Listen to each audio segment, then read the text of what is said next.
Hello guys, I hope you're doing well. In today's video, I will talk about unlocking your full potential. And what I will address is how we rewire our unconscious mind. So this is such an important topic because what we are all interested in is some form of self-development, some form of self-improvement. This is the quest of all of us, so to speak. And the important point here is that we are not, you don't have to be on a specific path to do this work.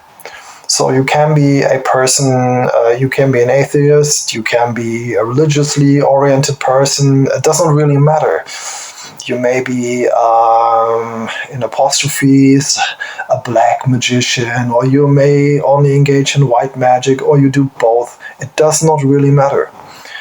So this is the important point to bear in mind, that doing this work, understanding your psyche and understanding the unconscious mind does not require a specific background, and does not even require you to be a very spiritual or well-read person in certain contexts of spirituality or magic or whatsoever.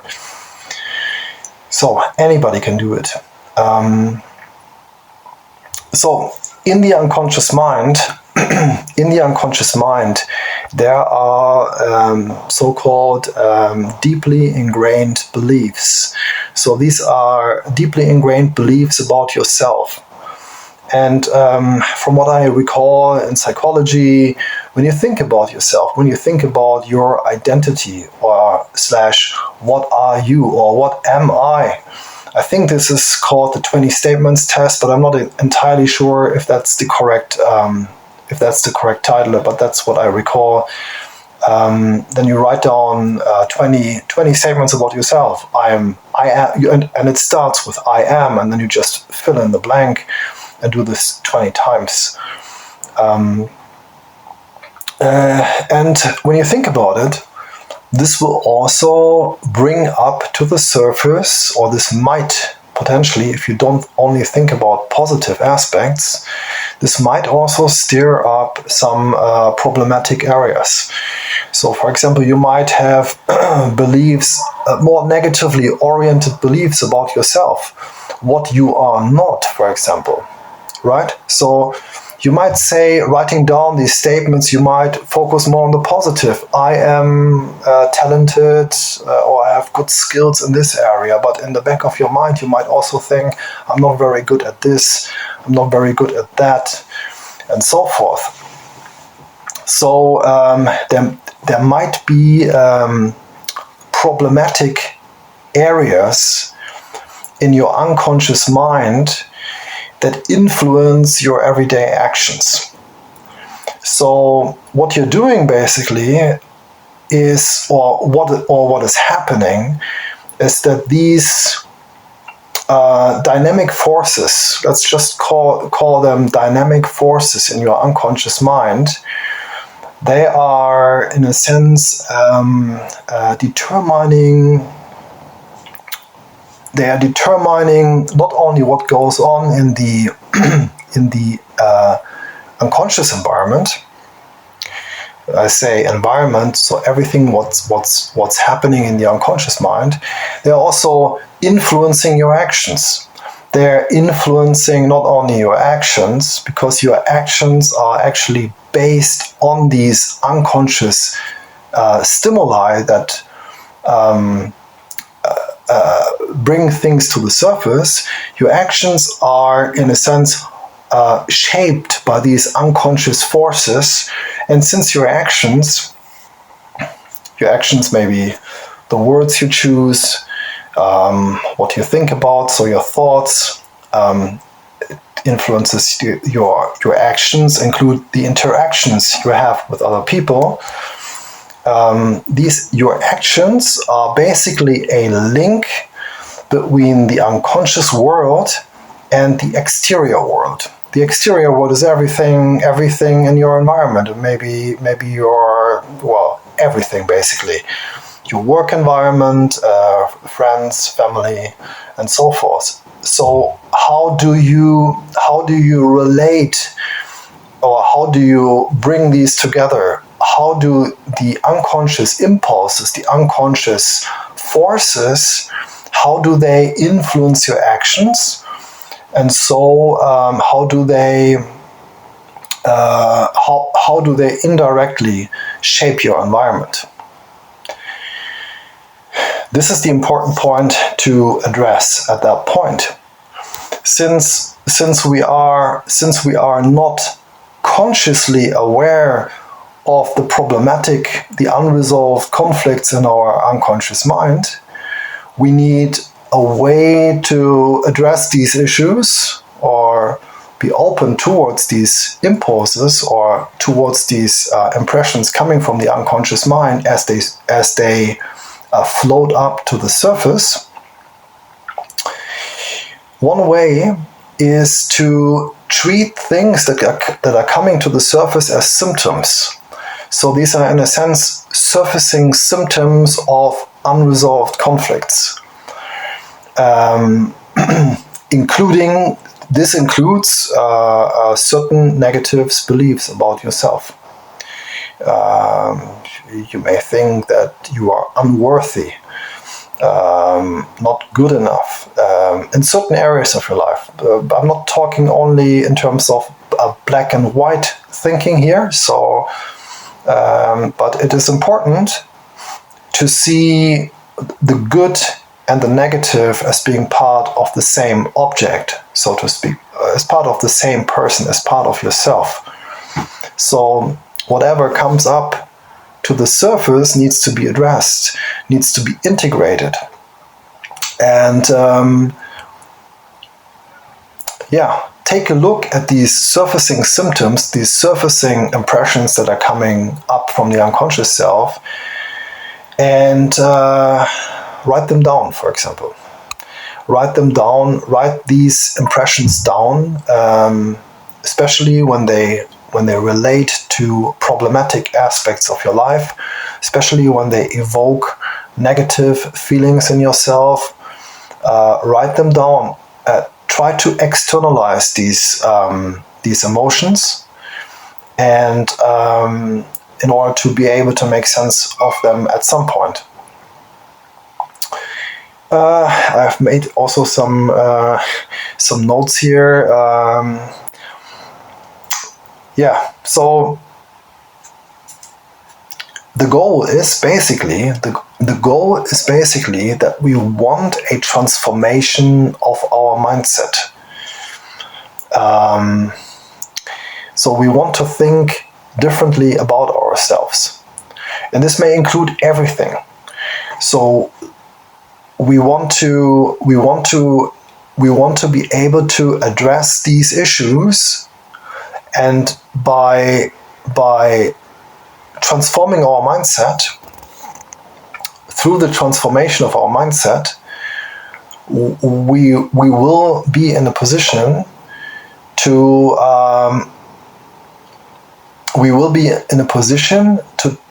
take a more objective look at the things that float to the surface. So without doing that self-work, these unconscious emotions, these unprocessed aspects about ourselves or of ourselves float up to the surface and have an uncontrollable impact on our actions. So if you think about it, if these things have an uncontrollable impact on your actions, everything is, in a sense, uncontrollable. So it has an impact, something in your unconscious mind that is not really you, is steering, is directing the way you behave. And as it has an impact on your actions, it changes or directs your environment in a certain way. What you do, who you relate with, or what people you have relations with, or what people you have relations with, maybe even the goals that you have in life, the type of communications you have with people, the type of thoughts that you have on a daily basis. So, taking a look at these surfacing thoughts will help you to objectify yourself and to get a clearer image of who you are and what areas in your life you have to work at. So what we have to think about now, because as you know, I am doing quite a bit of magic, and what you can do is, of course, call a spirit to assist you in this self-work process. You can call, for example, let's say you call Belial. Belial is, as some of you may know, is a harsh, or can be a harsh teacher. He can be, but also he can be a very loyal guide. He can guide you, and once you've built up a relationship with Belial, he can be one of your strongest allies. But the thing is, what Belial does is he steers to the surface a lot of unprocessed emotional stuff. You don't need to call a spirit for that process, and it may, for many people, to be honest, since I have experienced that myself working with Belial through this, I would say a lot of people would not be able to endure this process because it can be so painful. When these emotions, when these symptoms rise to the surface, you can lose your mind quickly. You may not know exactly what to do, how to handle the situation, how to improve yourself, because so much is coming to the surface so quickly.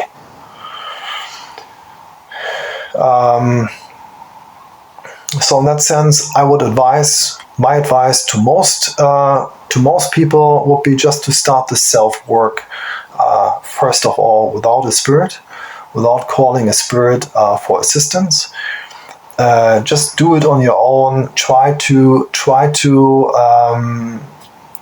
step forward and do this process of introspection, of self-work on your own, and see how far it takes you. And then at some point, when you think you are ready, you have done a lot of self-work, then you can call, for example, the spirits such as Belial for support, or any other spirit of your choice. Belial is especially a harsh teacher, as I've already pointed out. I've experienced that myself, and it was really, really painful. And I'm sure if I went through a similar process again, it would take me. It would not be easy. Still at this point, since we are going through it, we are, how do you say in English, like shedding away a layer of ourselves that does not really represent the true self. It's a false self. So what the spirit does is brings to the surface things that are not really you. The false beliefs about yourself, the negative beliefs about yourself. And once this process is over in apostrophes, because it's never really over. As the process of self-development is never over. It's a continuous process. Just as some people think there is some true form of enlightenment, it does not exist really. There's no ultimate or highest form you can attain in this lifetime. It goes beyond this lifetime. It is a continuous growth in this lifetime, and then you, as you cycle through the stages of life and enter a new life, and you experience a new incarnation, then you start the process not again, but on a different level. That's the way this process works. So as I said, if I did it again now, it would trigger a different kind of problem. It would trigger different kinds of problems that I have not worked through yet. And so it is always good to keep an eye on these surfacing emotions, and to address them, and not engage in repression, or that you push these emotions away through, as I also already pointed out in my last video, what you can do, of course, or what the human psyche naturally does. It avoids fear. One of the main functions of the human psyche is to avoid fear. So once the human psyche is challenged, or once you feel challenged on an unconscious level, then what kicks in is a range of defense mechanisms, just to preserve, and these are just there to preserve your sanity. So it can be that you exaggerate the opposite of what's actually true.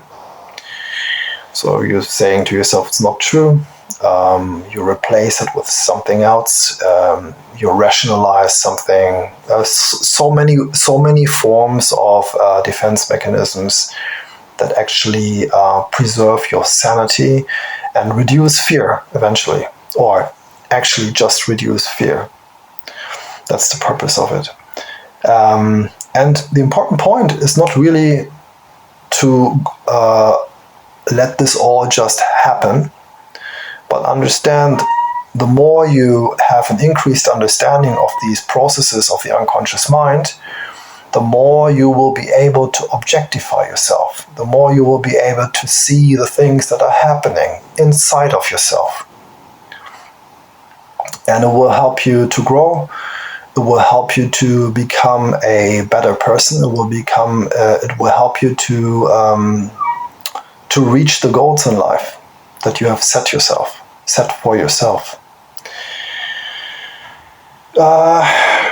And of course you can measure it in some form. You can measure this growth by looking at yourself. Look at yourself. Look into the mirror and take a close look at yourself. And what do you see? Look around you. What do you see? Look outside, and what do you see? Look at your friends. Who are your friends? Look at the type of work you're doing. Does it fulfill you? Things like that. But take a close look. Take a close look at yourself, and then see if you are really addressing these issues. And if you are addressing these issues, you will see a different person. At some point, you will see a different person. So, guys, this was. It's already a little bit later today. That's why I have my candles on right now. So the video quality is not that good, and I'm already just a little bit tired today. For those of you currently buying my book, I'm really thankful for it. I've received some very kind messages from people telling me that they're happy to see me back on YouTube, and I'm very happy to hear that. I want to do these videos to give something to the world, because I feel I'm on a mission. I want to put this information out for everyone. Yeah, that's why I'm doing it. And I spent 5 years working on my ebook. And for those of you who don't know that my ebook is out, check it out on my website. It is linked on my website in the contact section of my website. You will find all the information you need to purchase the book. It's also linked in the channel description, and also in the description of the videos.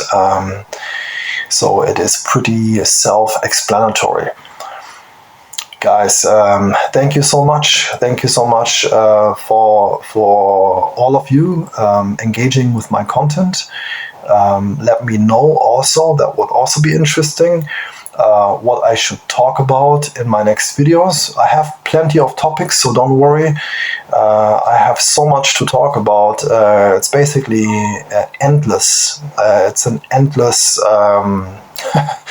I could go on endlessly on these topics, because I have just spent so much time thinking about it. And of course, during my studies, my psychology studies and my occult practice, I have some experience. I'm working on myself, of course, to improve, not only as a human being on a private and professional level, but I also want to increase my knowledge in certain fields. So I guess there will never be a shortage of topics I can talk about. But let me know if you have any topic I should talk about. Put it in the comment section, and I am happy to address it at some point. Take care, guys, and talk to you soon.